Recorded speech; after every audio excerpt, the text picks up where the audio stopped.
During Operation Sindoor, India employed two key types of unmanned aerial vehicles, Lakshya and Banshee, as deception tools to lure and expose the positions of Pakistan's air defense systems.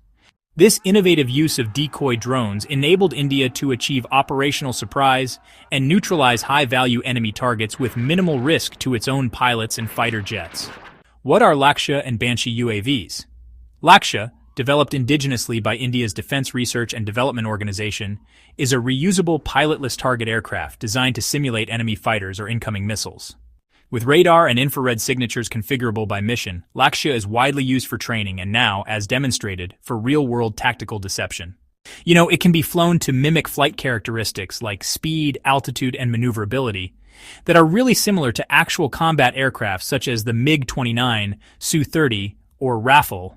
The Banshee is a target drone of British origin, and these days, it's actually produced and adapted quite extensively all over the world. It's pretty impressive because it's capable of mimicking not just jet flight profiles, but also their radar cross-sections and electronic emissions.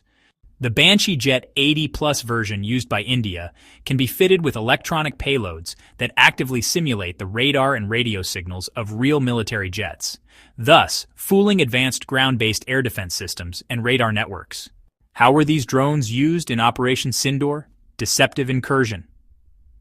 On the night of the operation, Lakshya and Banshee drones were launched toward key Pakistani airspace sectors, flying flight profiles and emitting signatures that closely resembled those of Indian fighter aircraft, such as the Rafale, Su-30 Mki, and MiG-29.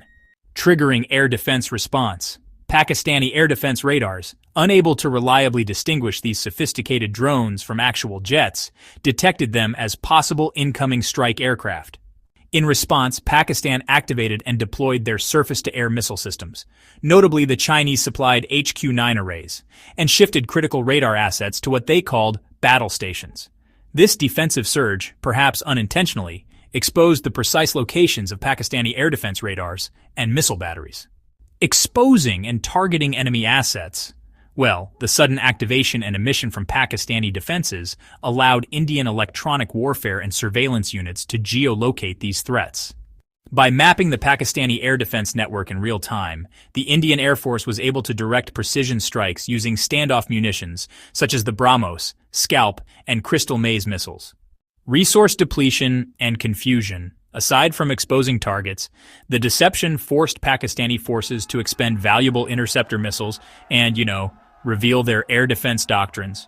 Pakistan's military even believed it had shot down actual Rafale or Su-30 jets, which led to confusion, wasted resources, and, honestly, a major information war setback. Why this was a game changer. First, cost-effective deception. Instead of risking expensive fighter aircraft or pilot lives, India used drones that cost just a fraction of the price to simulate threats and gather intel. Unmasking hidden defenses is, a crucial step. Pakistan's air defense relies heavily on mobile surface-to-air missile systems and radar jammers. By forcing them to activate, India actually obtained a valuable map of enemy assets. Proof of indigenous capability. Lakshya's success in real-time tactical operations proved, that India's domestic UAV technology is not just for practice, but can actually play a key role in warfare. In short, India demonstrated that brainpower and indigenous tech can achieve battlefield dominance. As drone warfare becomes the future, India's evolving UAV doctrine is set to be, a key pillar in its defense strategy. If you found the video insightful, hit the like button and subscribe, and I will see you in the next video.